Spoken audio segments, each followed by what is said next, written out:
எத்தனை காலத்திற்கு நீங்கள் இப்படியே போவீர்கள்? அநீதியை எதிர்க்க துணிவில்லாமல் சகித்து அடிமையாகி போய்விட்டோம். என் அன்பு சொந்தங்களே, உங்கள் முன்னால் நிற்கிற இந்த மகன் மீது இந்த நாட்டில் எத்தனை வழக்கு போடப்பட்டிருக்கும் என்று நீங்க நினைக்கிறீர்கள்? இந்திய நிலத்திலே ஒருவன் மீது, அரசியல் களத்தில் நிற்கிற ஒரு மகன் மீது 260 வழக்குகள் போடப்பட்டது. என் மீது மட்டும்தான். எதுவும் கொள்ளையடிச்சதல்ல, கொலை செஞ்சதல்ல, பூரா இப்படி பேசியதற்காக. நான் இல்லாத சிறையில் ஏறாத நீதிமன்ற படிக்கட்டுகள் கிடையாது. கேள்வி கேட்பது, நீங்கள் தவறு செய்வீர்கள், அந்த தவறை சுட்டிக்காட்டினால் குற்றம் என்றால், எட்வர்ட் ஸ்னோடென் என்கிற ஒரு அறிஞன் சொல்லுகிறான். என் அன்பு சொந்தங்களே, ஒரு நாட்டில் நடக்கிற அநீதிகளை, அக்கிரமங்களை எடுத்து கூறுகிற போது அது குற்றமாக கருதப்படுமானால் அந்த நாட்டை குற்றவாளிகள் ஆண்டு கொண்டிருக்கிறார்கள் என்று பொருள் என்கிறார். எப்படிப்பட்ட நிர்வாகத்தில் இருக்கிறோம் நாம்? எப்படிப்பட்ட ஆட்சியாளர்கள்? தன் மண்ணை, மக்களை உயிருக்கு மேலாக நேசிக்காதவர்களிடத்தில் நாட்டை கொடுத்துவிட்டு நாட்டை குப்பை மேடாக்கி நாசமாக்கி நிறுத்தி இருக்கிறார். என்ன இருக்கிறது உனக்கு? ஆறு இருக்கிறதா? ஆறில் நீர் இருக்கிறதா? மலை இருக்கிறதா? காடு இருக்கிறதா? படிக்க கல்வி, குடிக்க நீர், பார்க்க வேலை, ஏதாவது ஒன்று. எரிக்க தடையற்ற மின்சாரம், எரிக்க மின்சாரம் இருக்கிறதா? விவசாயிகளுக்கு இலவச மின்சாரம் கொடுத்தோம் என்கிறார்கள். தடையற்ற மின்சாரம், தடையின்றி மின்சாரம் தந்தீர்களா? வருமா? அதான கேள்வி. இலவச பேருந்தை எவன் கேட்டான்? பயணிக்க நல்ல பாதையும் தரமான போக்குவரத்து பேருந்தும் தான் கேட்டோம். அதை கொடுக்க வாக்கில்லை. அப்ப இலவசம் என்பது ஏமாற்று என்பதை இதிலிருந்து என் அன்பு சொந்தங்கள் புரிந்து கொள்ள வேண்டாமா? அவன் அடித்த கொள்ளையில் கொடுக்கிற பங்கு என்பதையாவது நீங்கள் உணர வேண்டாமா? எதற்காக காசு கொடுக்கணும்? இப்ப நான் உங்களுக்காக வேலை செய்யணும்னு வந்திருக்கேன், நல்ல ஆட்சி கொடுக்கணும்னு வந்திருக்கேன், எல்லாத்தையும் மாற்றணும் வந்திருக்கேன். நான் எதுக்கு உனக்கு காசு கொடுக்கணும்? எதுக்கு காசு கொடுக்கணும்? எதுக்கு காசு? காசு கொடுக்கும்போது ஏமாத்துறேன்னு தெரிய வேண்டாமா? எது காசு கொடுக்கணும்? நீ தான் காசு கொடுக்குற. கல்விக்கு வரி கட்டுற, சாலைக்கு வரி கட்டுற, மின்சாரத்துக்கு வரி கட்டுற, கட்டணம் கட்டுற, போக்குவரத்து கட்டணங்கள், எல்லாத்துக்கும் காசு கொடுக்குற. அந்த காசை வச்சு நிர்வாகம் பண்ண முடியாதா? அரசு என்பது எதற்காக? என்னால் எனக்கு நானே பள்ளிக்கூடம் கட்டி படிக்க முடியாது, எனக்கு நானே மின்சார உற்பத்தி பண்ணி, எனக்கு நானே சாலை போட்டு பயணிக்க முடியாது, எனக்கு நானே மருத்துவமனை கட்டி படுத்து மருத்துவம் பார்த்துக்க முடியாது. இதையெல்லாம் செய்வதற்கு பொதுமையான ஒரு அமைப்பு தேவைப்படுது. அதுக்கு பேரு அரசுன்னு வைக்கிறோம். அதை நாமளே தேர்வு செய்யறோம். அதுக்கான செலவை நாமளே வரியை கட்டி கொடுத்துறோம். இதை வச்சுக்கிட்டு பொதுமையாக ஏழை, பணக்காரன், குறைந்த வரி கொடுத்தவன், உயர்ந்த வரி கொடுத்தவன் என்று பாகுபாடின்றி எல்லோருக்கும் சரியாக சமமாக தரமாக பிரித்து பகிர்ந்தளிக்கிறதுக்கு பெயர் அரசு. அப்படி இருக்கா? அரசு இருக்கா? அப்படிப்பட்ட அரசை இதுவரை நிறுவி இருக்கமா? அப்போ ஒரு தடவை ஏமாறலாம், 2 தடவை நம்பலாம், 60 ஆண்டுகளாவா நம்புவீங்க? ஒரு பாலை சூடா காய்ச்சி பூனையை குடிக்க விட்டீங்கன்னா, அது சுற்றுச்சுன்னா வாழ்நாள கடைசி வரை வெள்ளையா எதை பார்த்தாலும் கிட்ட வராது. ஒரு தடவை சூடுபட்ட பூனையே வராதுன்னா, இந்த மான தமிழ் மக்களுக்கு ஒரு சூடு சொரண ஒன்று வரணுமா, வர வேணாமா? எத்தனை காலத்திற்கு? அறிவார்ந்த என் அன்பு சொந்தங்கள் சிந்திக்கணும். இந்த தேர்தலை நீங்கள் வழக்கம் போல வாக்கு செலுத்தி கடந்து போது போல கடந்து போகாமல், வரலாறு உங்களுக்கு தந்த கடமையாக காலம் கையளித்திருக்கிற பொறுப்பாக நீங்கள் இதை உணர்ந்து கொண்டு நீங்க வேலை செய்யணும். இந்த தேர்தலை, உங்கள் வாக்கு என்பது மிக வலிமை மிக்க ஒரு ஆயுதம், கருவி. எல்லாவற்றையும் புரட்டி போட முடியும். உங்கள் ஒற்றை விரலால் இந்த நாட்டில் மிகப்பெரிய மாறுதலை உண்டு பண்ண முடியும் என்கிற எண்ணம் உங்களுக்கு வரணும். அதைத்தான் அவன் சொல்றான், மண்ணில் புரட்சி வருவதற்கு முன்பு மக்களின் மனத்தில் புரட்சி வரணும்ங்கிறான். அண்ணல் காந்தியடிகள் என்ன நமக்கு கற்பிக்கிறார்? நீ இந்த உலகத்தை எப்படிப்பட்ட மாறுதலுக்கு கொண்டு வர நினைக்கிறியோ அந்த மாறுதலை உன்னிலிருந்து தொடங்குங்கிறார். உங்கள் மகன் நான் என்னிலிருந்து தொடங்குகிறேன், என் தங்கை தன்னிலிருந்து தொடங்குகிறாள், என் முன்னாடி நிற்கிற என் பிள்ளைகள் தங்களிலிருந்து தொடங்குகிறார், நாம் எல்லோரும் நம்மிலிருந்து தொடங்குவோம். அதுதான் மாற்றம், அதுதான் புரட்சி. உலகில் எல்லாம் இப்படித்தான் தொடங்கி இருக்கிறது அன்பு சொந்தங்களே. எவ்வளவு பெரிய கோலமானாலும் ஒரு புள்ளியில் தான் தொடங்கணும். எவ்வளவு பெரிய காவியமானாலும் ஒரு எழுத்தில் தான் தொடங்கணும். எவ்வளவு பெரிய சமுத்திரமானாலும் ஒரு துளியில் தான் தொடங்கணும் என் அன்பு சொந்தங்களே. அதனால் நாம் தொடங்குகிறேன், நீங்கள் தொடங்குங்கள், நாம் தொடங்குவோம். தானாக வரும் மாறுதல். அதைத்தான் நம்முடைய தாத்தனை பட்டுக்கோட்டை பாடுறான், தானா எல்லாம் மாறும் என்பது பழைய பொய்யடா, தனி உடைமை கொடுமையில் சீர புரட்சி செய்யடாங்கிறான்.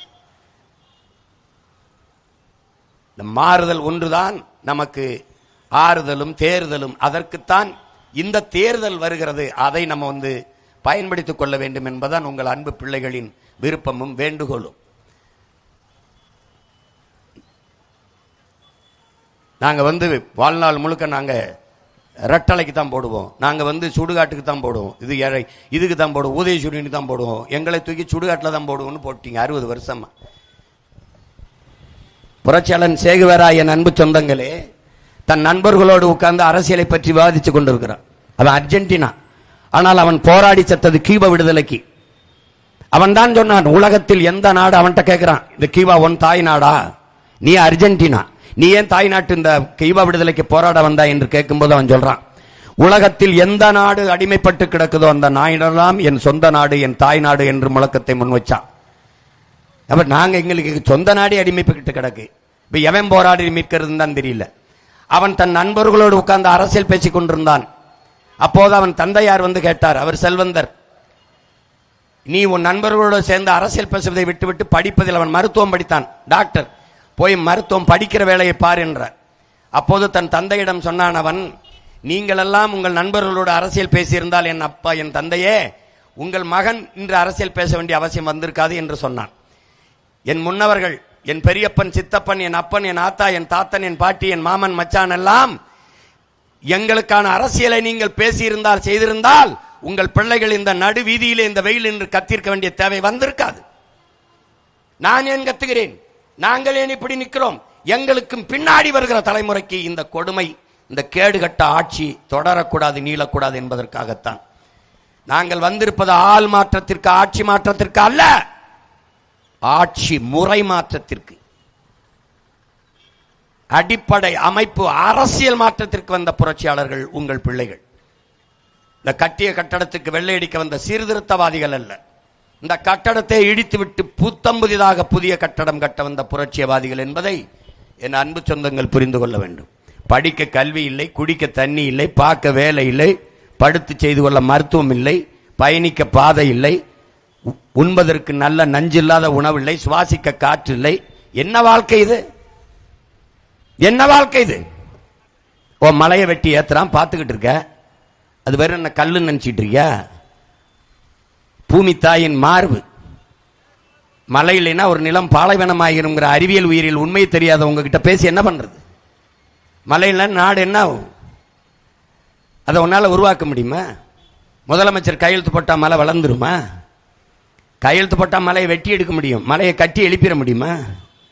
இது அறிவு இருக்கிறவன் செய்யற செயலா? நீரை புறா உறிஞ்சி உறிஞ்சி விற்கிற முதலாளி யாரு?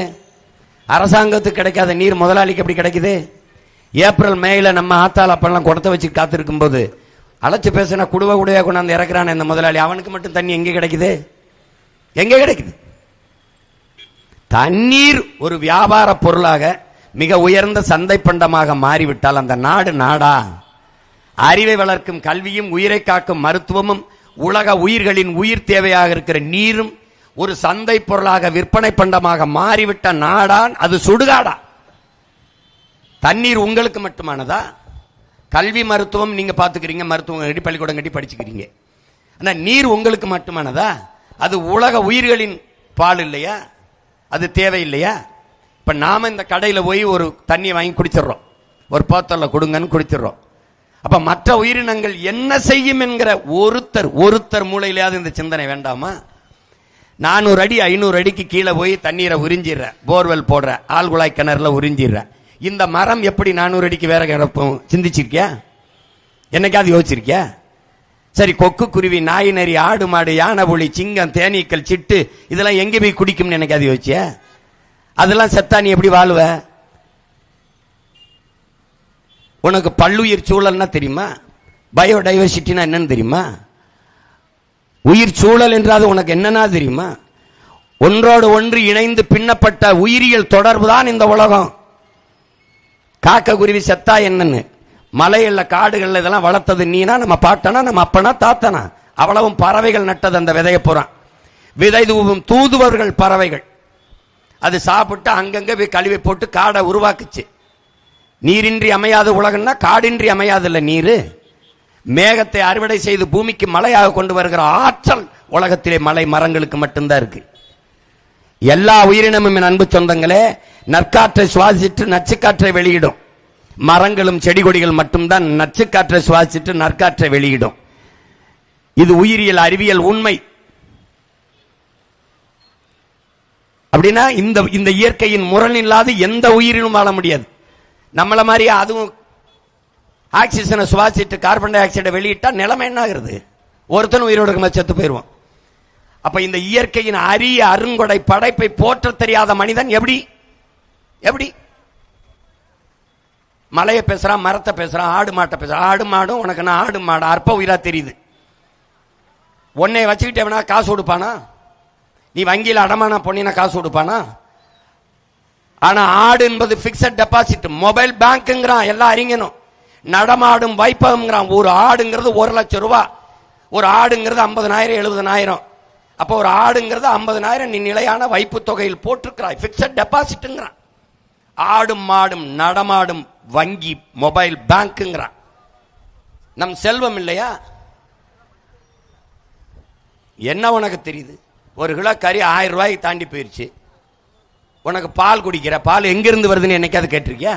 ஒரு நாடு ஆவின் பால் விற்குது. பால் இருக்கு. எங்க? ஆனா பசு. பசு எங்க? எங்க? பால்வளத்துறை அமைச்சர் இருக்காரு. பால் இருக்கு. வளம் எங்கே? கால்நடைத்துறைக்கு அமைச்சர் இருக்காரு. கால்நடை எங்கே? உனக்கு பால் எங்கிருந்து வருதுன்னு கேட்டிருக்கியா? நீ என்னைக்காவது கேட்டிருக்கியா? உனக்கு பால் ஆந்திராவில இருந்து வருது. ஏன் வருது? ஏன் வருது? அவனுக்கு நல்ல ஆத்தாளுக்கு அப்பன் இருந்த ஆள்றான், ஆடு மாடு வளர்க்குறான், உனக்கு கொடுக்குறான். நீ ஆடு மாடு வளர்க்கறது அசிங்கம், பால் குடிக்கிறது நல்ல பெருமை. எப்படி? இது ஒரு கேவலம் இல்லையா? இது ஒரு கேவலம் இல்லையா? பைத்தியக்கார இப்படிலாம் சிந்தி பையன் தான் நபிகள் நாயகம் மேய்ச்சாங்க, இயேசுபிரான் மேய்ச்சாங்க, பகவான் கிருஷ்ணர் மேய்ச்சாரு, எல்லாரும் ஆடு மாடு மேய்ச்சாங்க. உனக்கு ஆடு மாடு மேய்க்க கஷ்டங்கிற, ஆனா கறி திங்கிறது இனிக்குதுங்கிற, பால் குடிக்க இனிக்குது, நெய் தயிர் மோர் வெண்ணெய் எல்லாம் சாப்பிட வெண்ணெய்களுக்கு இனிக்கும். ஆடு மாடு வளர்க்கறது அவமானம். இது ஒரு கேடுகட்ட மனநிலை. கேடுகட்ட மனநிலை. அவன் பரிசு பொட்டணம் கொடுக்குறான், 1000 ரூபாய் கொடுக்குறான்னு பார்த்தா என் ஆத்தால போய் அண்ணங்களை அடிச்சு புடிச்சுக்கிட்டு போய் நிக்குது. ஒரு சோத்து டப்பா கொடுப்பான். சோற எவன் கொடுப்பான்? விவசாயி தான் கொடுப்பான். டிஃபன் கேரியர் கொடுப்பான், வாங்கி வச்சுப்ப. அங்க உள்ள வைக்க டிஃபன் எவன் கொடுப்பான்? அது விவசாயி தான் கொடுப்பான். அதை மனசில் வச்சுக்கிட்டு ஒழுங்கா விவசாயிக்கு ஓட்ட போட்டு நாட்டை காப்பாற்றுற வேலையை பாருங்க. சும்மா காலங்காலமா ரெட்டாளைக்கு போட்டேன், உதயசூரிக்கு போட்டேன். என்னத்தை கண்ட? முத வந்து குடும்ப தலைவிக்கு 1000னா 1000 ரூபாய்க்கு வக்கில்ல எங்க ஆத்தாளுக்கு கொடுத்த. அப்புறம் அடுத்த 5 ஆண்டு வரும்போது 2000 தரம்ன்ற. அதை வளர்ந்துருச்சு. இதெல்லாம் வளர்ச்சியில வருது. நல்ல ஆட்சி கொடுத்தால் எதுக்கு காசு கொடுக்க வர்ற நீ? எதுக்கு?